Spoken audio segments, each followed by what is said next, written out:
ជំរាបសួរបងប្អូនទាំងអស់ជាទីរាប់អាននៅក្នុងខណៈនេះខ្ញុំសូមធ្វើការសង្ខេបអត្ថបទប្រលោមលោកបារាំងមួយដែលមានចំណងជើងថា La Charte ឬជាភាសាខ្មែរឆ្មាញីប្រលោមលោកបារាំងខ្នាតខ្លីមួយនេះគឺជាស្នាដៃនិពន្ធរបស់នាង Gabrielle Sidonie Colette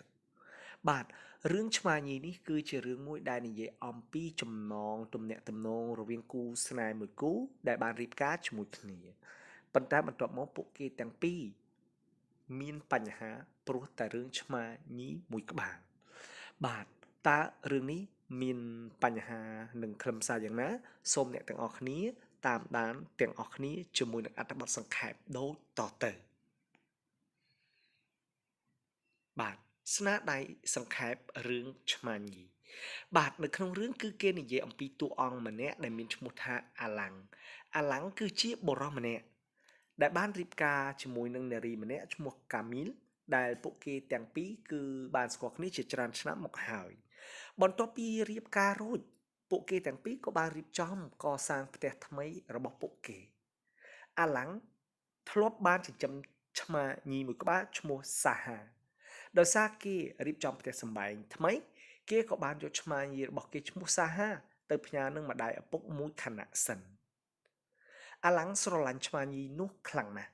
ជាហេតុធ្វើឲ្យជីវិតរបស់ពួកគេឬក៏ជីវិតរបស់អាឡាំងខ្លួនឯងផ្ទាល់ពេលដែលទៅរស់នៅផ្ទះថ្មីហាក់បីដូចជាស្ថិតនៅក្នុងសភាពមួយដែលហេលហាក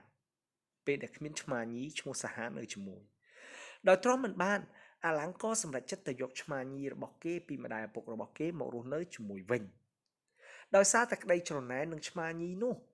នាងកាមីលដែលជាភរិយាក៏រកកលល្បិចដើម្បីសម្លាប់ឆ្មាញីនោះអាឡាំងសង្កេតឃើញថាភរិយារបស់ខ្លួនមានអាកប្បកិរិយាមិនស្រួលចំពោះឆ្មាញីរបស់ខ្លួនអាឡាំងក៏សម្រេចចិត្តសុំលែងលះប្រពន្ធហើយក៏នាំយកឆ្មាញីនោះមករស់នៅជាមួយម្ដាយឪពុកវិញបាទរឿងនេះគឺបញ្ចប់ត្រឹមប៉ុណ្ណឹងបាទវាគឺជារឿងដ៏ខ្លីមួយហើយដែលខ្លឹមសារសំខាន់នៃរឿងនេះគឺមិនមែនដូចជាការស្រមៃឬក៏ការពិចារណាយ៉ាងងាយស្រួលរបស់ពួកយើងនោះឡើយបាទអញ្ចឹងខ្ញុំសូមធ្វើការបង្ហាញពីខ្លឹមសារនៃរឿងនេះតាមលំដាប់លំដោយជាបន្តបន្ទាប់ដូចតទៅបាទមុននឹងដាច់ចិត្តរៀបការប្រពន្ធឬការប្តីគេត្រូវគិតពិចារណាសិនថាតើគេមានជាប់ជំពាក់ចិត្តទៅលើអ្វីផ្សេងទៀតទេក្រៅពីបរិសុទ្ធឬនារីដែលគេសម្រេចចិត្តយកមកធ្វើជាប្តីប្រពន្ធនោះព្រោះថាប្រសិនបើគេនៅតែជាប់ជំពាក់ចិត្តនៅលើអ្វីមួយផ្សេងទៀតក្រៅពីប្តីប្រពន្ធរបស់ខ្លួនសូម្បីតែឆ្មាញីមួយនោះណាក៏អាចខ្លាចជាមូលហេតុដែលធ្វើឲ្យគេមិនអាចចងវាសនាជាមួយនឹងអ្នកដែលគេសម្រេចចិត្តរៀបការជាប្តីប្រពន្ធនោះបានដែរប្រសិនបើគេភ្លេចភ្លាំងភ្លេចចាប់អារម្មណ៍ភ្លេចគិតពីរឿងដែលគេជាប់ជំពាក់ចិត្តមុននឹងរៀបការនោះគេនឹងអាចលែងលះជាមួយប្តីប្រពន្ធរបស់ពួកគេជាក់ជាមិនខានក្រោយពេលរៀបការបាទទស្សនវិជ្ជានេះគឺដូចជាតួអង្គប្រុសដែលមានឈ្មោះថាអាឡាំងនៅក្នុងរឿងឆ្មាញីនេះយ៉ាងដូច្នោះឯងបាទអញ្ចឹងអាឡាំងព្រោះតែគាត់ជាប់ជំពាក់ចិត្តជាមួយឆ្មាញីជាហេតុធ្វើឲ្យគាត់សម្រេចចិត្តណាលែងលះប្រពន្ធវិញក្រោយពេលរៀបការព្រោះគាត់មិនអាចរស់ហេហាលដោយគ្មានឆ្មាញីប្រកបណាស់យើងអាចគិតថាឆ្មាញីគឺជាឆ្មាញីប៉ុន្តែសម្រាប់សាច់រឿងនេះឆ្មាញីមិនមែនជាឆ្មានោះឡើយណាឆ្មាញីនៅក្នុងរឿងគឺគ្រាន់តែជានិមិត្តរូបតែប៉ុណ្ណោះសម្រាប់ជីវិតជាក់ស្ដែងដែលអ្នកនិពន្ធបានជួបផ្ទាល់ដែលអ្នកនិពន្ធបានឮផ្ទាល់ហើយដែលពួកយើងសូម្បីតែអ្នករស់នៅក្នុងស្រុកខ្មែរក៏អាចធ្លាប់ដឹងធ្លាប់ឮឆ្មាញីគឺជានិមិត្តរូបតំណាងឲ្យសកម្មភាពផ្សេងមួយចំនួនដែលដៃគូជាប្តីឬប្រពន្ធចូលចិត្តធ្វើហើយមិនអាចបោះបង់ចោលក្រោយពេលរៀបការបាទជាងនៅក្នុងរឿងហ្នឹងអ្នកនិពន្ធចង់បញ្ជាក់ប្រាប់យើងថាមនុស្សម្នាក់សុទ្ធតែត្រូវការរស់ក្នុងភាពឯកឯងក្នុងរឿងផ្ទាល់ខ្លួនរបស់គេម្នាក់ដែលសូម្បីតែដៃគូជាប្តីឬប្រពន្ធនោះគឺមិនអាចប៉ះពាល់បានឡើយបាទអញ្ចឹងមានន័យថាយើងម្នាក់ទាំងប្រុសទាំងស្រីត្រូវការពេលវេលាផ្ទាល់ខ្លួនត្រូវការធ្វើសកម្មភាពតែខ្លួនចូលចិត្តទោះបើក្រោយពេលរៀបការបាទដែលហេតុនេះហើយក៏វាជាមូលហេតុដែលយើងអាចថាដាស់តឿនយើងឲ្យដឹងថា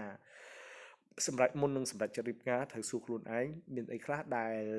ចូលចិត្តធ្វើហើយដែលមិនអាចបោះបង់ចោលក្រោយពេលរៀបការត្រូវពិចារណាចំពោះដៃគូតើគាត់មានអ្វីខ្លះដែលចង់ធ្វើហើយមិនអាចបោះបង់ចោលក្រោយពេលរៀបការតើយើងឯកភាពគ្នាទេអនុញ្ញាតឲ្យគ្នាធ្វើទេក្រោយពេលរៀបការចឹងប្រសិនបើយើងយល់ពីគ្នាទៅវិញទៅមកអានឹងចំណងអាពាហ៍ពិពាហ៍ប្រហែលជាមិនងាយនឹងបែកបាក់តែបើយើងមិនយល់ហើយយើងគិតថាក្រោយពេលរៀបការយើងនឹងអាចខាត់ខាំងនោះប្រហែលជាអាចខ្លាយទៅជាមូលហេតុដែលនឹងលែងលះអូខេចឹងរឿងហ្នឹងទស្សនវិជ្ជាមួយនៃការលែងលះគឺដោយសារតែមិនអនុញ្ញាតឲ្យដៃគូបលែងលេងជាមួយឆ្មាញីក្រោយពេលរៀបការ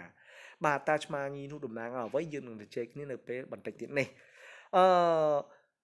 ទន្ទឹមនឹងនោះអ្នកនិពន្ធក៏បានគូសបញ្ជាក់ឲ្យបានឃើញច្បាស់ដែរថាសេចក្តីស្នេហាជាមនោសញ្ចេតនាដាច់ណាត់ដែលមិនអាចចែកចាយឲ្យទៅនរណាម្នាក់ទៀតបានជាដាច់ខាតចឹងនៅក្នុងរឿងនេះយើងដឹងហើយថានាងកាមីលណាគាត់ចង់ឲ្យតួអង្គប្រុសណាចាប់អារម្មណ៍តែគាត់ទេហើយមិនឲ្យរវីរវល់ជាមួយឆ្មាឡើយអូខេបាទចឹងយើងអាចបន្ទោសតួស្រីប៉ុន្តែបើយើងពិចារណាស្នេហាគឺបែបហ្នឹងណាក្នុងសេចក្តីស្នេហារមែងតែងតែណាទៀមទាភាពដាច់ខាតចឹងពេលខ្លះយើងក៏មិនអាចបន្ទោសតួស្រីបានដែរនៅក្នុងករណីនេះតែយើងត្រូវរៀនយល់បាទនិយាយមួយបែបទៀតជីវិតមនោសញ្ចេតនាប្តីប្រពន្ធពុំងាយនឹងចុះសម្រុងគ្នាបានល្អជារៀងរហូតណា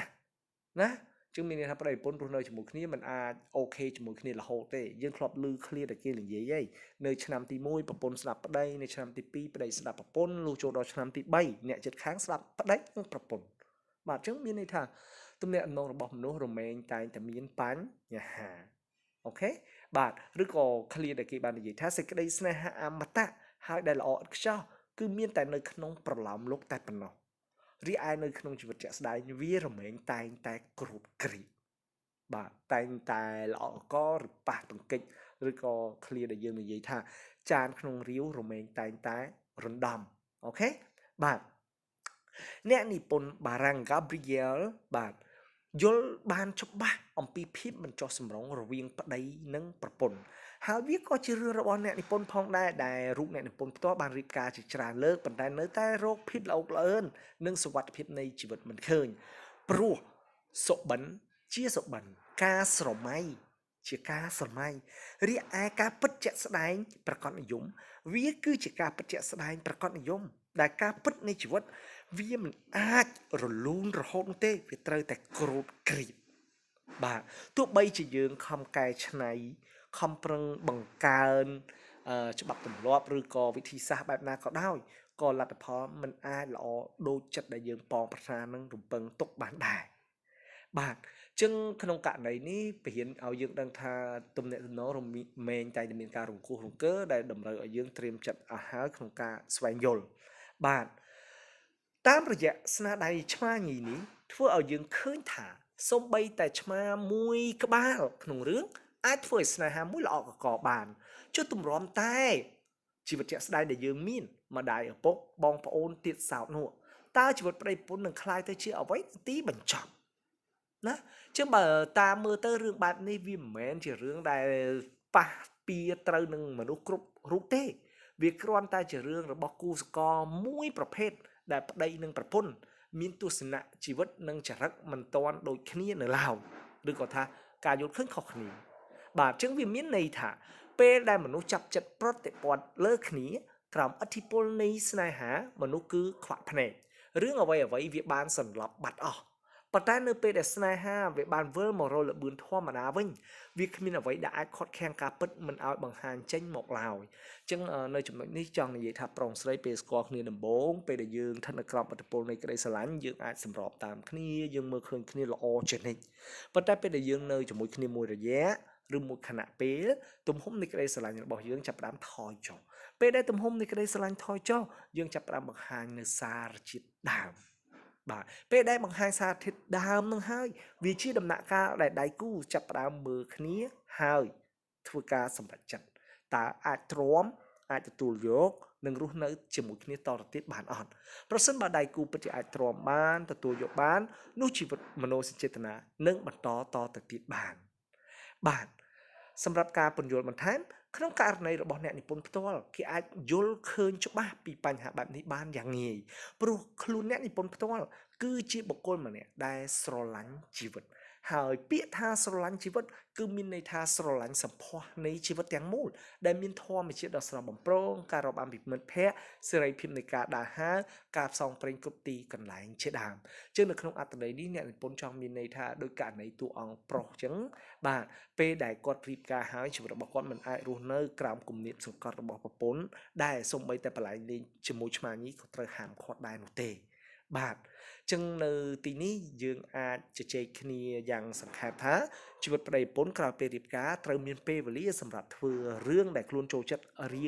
ងខ្លួន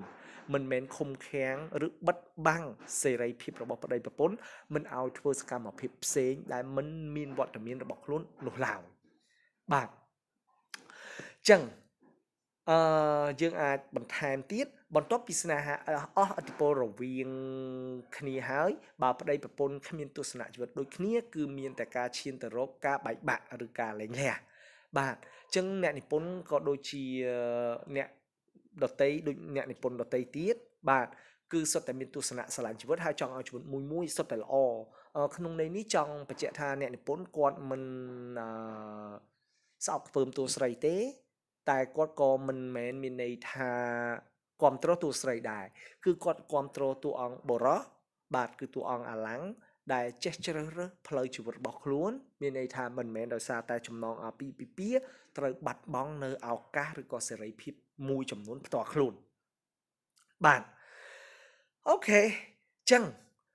ខ្លឹមសារនៃរឿងគឺចង់បញ្ជាក់ប្រាប់យើងឲ្យចេះស្រឡាញ់ជីវិតហើយជីវិតត្រូវតែមានការសប្បាយរីករាយជារៀងរហូតជីវិតមិនត្រូវទទួលយកនៅភាពផិតភ័យតប់ប្រមល់នោះឡើយហើយជីវិតក៏មិនត្រូវទទួលយកនៅការឃុំក្រងរបស់សង្គមដែលចេះតែធ្វើតតាមគ្នានោះដែរបាទចឹងអ្នកនិពន្ធគាត់យល់ពីទុកសោករបស់មនុស្សមានការអាណិតអាសូរចង់មិត្តភាពជាមួយមនុស្សអភ័ព្វអ្នករងទុក្ខវេទនាដោយប្រការផ្សេងដូចដែលមាននៅក្នុងរឿងជាដើមបាទចុងបញ្ចប់មានជីវិតជាមនុស្សត្រូវតែចេះក្រេបជញ្ជក់យកសម្ផស្សនិងរសជាតិនៃជីវិតឲ្យបានច្រើនជាទីបំផុតតាមដែលអាចធ្វើបានមិនត្រូវខ្ជះខ្ជាយពេលវេលាក្នុងការកើតទុកនោះឡើយពិសេសគឺមិនត្រូវចាញ់បោកនៅចំពោះមនុស្សដែលធ្វើឲ្យអ្នកហូរទឹកភ្នែកព្រោះតែរឿងរបស់គេនោះឡើយជីវិតគឺជាជំរើសលើពិភពលោកមានមនុស្សដល់ទៅ7000លាននាក់ហេតុអ្វីអ្នកត្រូវឈឺចាប់ដោយសារមនុស្សម្នាក់កុំងងពេកអញ្ចឹងប្រសិនបើអាពាហ៍ពិពាហ៍មួយនេះបរាជ័យអ្នកអាចចាប់ផ្ដើមសារឡើងវិញហើយបញ្ចប់ឲ្យបានល្អជាងមុនអញ្ចឹងខ្ញុំគ្រាន់តែជាអ្នកធ្វើការពន្យល់បន្ថែមទៅលើខ្លឹមសាររឿងទេខ្ញុំគ្មានមតិយោបល់អីច្រើនទេតាក់ទងនឹងចំណងមិត្តភាពឬអាពាហ៍ពិពាហ៍ខ្ញុំគ្រាន់តែអាចដាស់តឿនជាចុងក្រោយថាធ្វើជាមនុស្សតាមរយៈបទពិសោធន៍ខ្ញុំផ្ទាល់ឬក៏តាមរយៈខ្លឹមសារនៃរឿង